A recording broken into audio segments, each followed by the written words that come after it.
anybody. That's why I want to pass this on to you guys. And I'm going to call this one my 3-key metaphor. Let me explain to you what happened to me.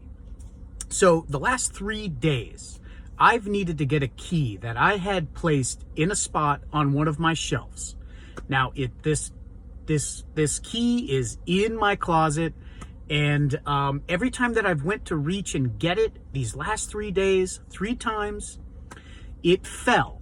And I was conscious, I was present, I was paying attention, but it fell anyways, despite all of me trying to be prepared to get it, to do the right thing. You know, I wasn't rushing, I wasn't being hasty, I wasn't fumbling my hands around, but the key fell anyways.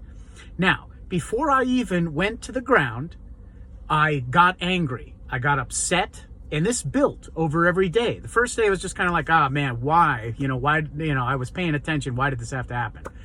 And, I started thinking about the worst possible situations. I was expecting the worst of the key. Oh boy, I probably got stuck in one of these shirts before it ever hit the ground. It probably fell behind something that I'm never going to see. It probably fell into one of these shoes that I have on the rack below my shirts.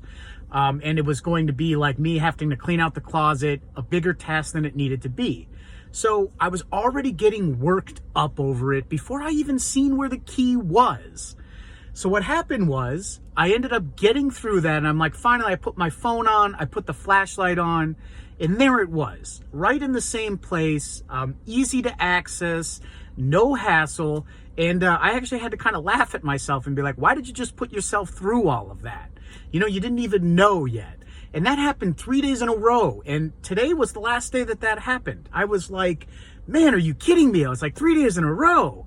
And I'm like, why? Why does this gotta happen to me? And, I was throwing a mini fit before I even checked. And then I checked and I was like, holy smokes. I'm like, there it is again. Why did I put myself through that? And I feel like that's a lesson there. When we're going through a hard time, before we've even gotten the results of that hard time or gotten there, that middle area of all that stuff, we get so worked up before we even know what's going to happen yet that we put ourselves through stress cycles and everything else. So pay attention to that next time you're going through something. It's probably going to end up happening, and it's probably going to be much better than you realized it would. So don't stress out in that middle area. I hope that this helps, guys.